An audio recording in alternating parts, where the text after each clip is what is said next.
I still haven't emotionally recovered from this manga.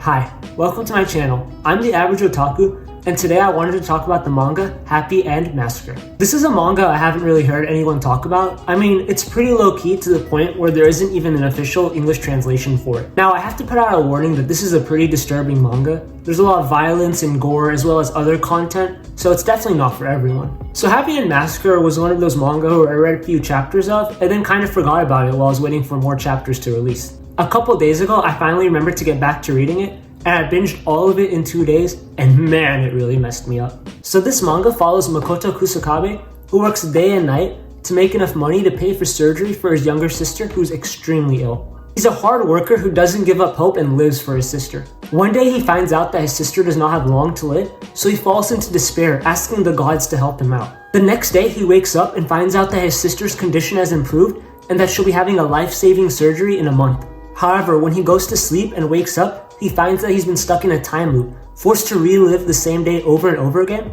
with only one difference. His sister's condition gets worse. Through a turn of events, Kusakabe finds the only way to get to the next day is to kill someone, which moves the time loop forward one day. That means in order to get to his sister's surgery date, he would have to kill someone every day for a whole month. Does Kusakabe have what it takes to reach his happy end?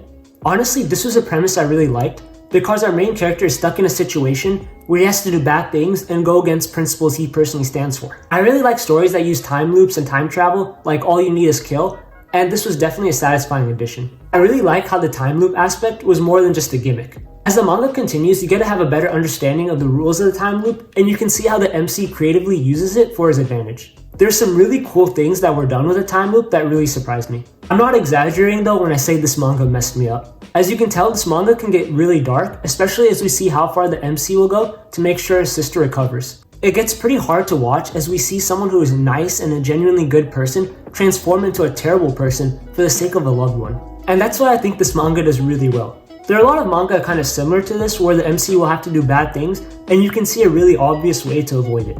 In this manga, there's really no obvious way out. He either kills or his sister dies. It's a moral dilemma where there's no right answer. Like, what would you do if you were stuck in a situation? Can you really say what he's doing is wrong? We slowly see Kusakabe lose more and more of himself as he understands the consequences of his actions as well as the weight of killing someone. The MC is one of the strongest parts of this manga. One character that I also really liked was the detective put on the case to solve the murders. He's also somewhat of a morally gay character as we see how far he'll go in order to solve the murders. He's a pretty smart character that adds a lot of tension to the manga as he gets closer and closer to finding Kusakabe out. There's some other characters that I thought were just okay, like the generic childhood friend love interest.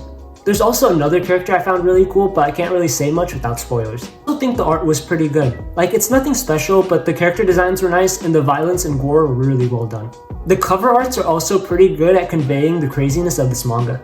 I would definitely recommend this to anyone who's into really dark thrillers. It definitely kept me engaged the whole way through, and I couldn't really find a place to stop because I really wanted to know how it ended. It's been a while since I've read a manga that's kept me this invested. And of course, because I was this invested, every bad thing that happened to our main character really hurt. Just know that it gets really dark and depressing, so you'll probably feel empty by the end of it just like I did.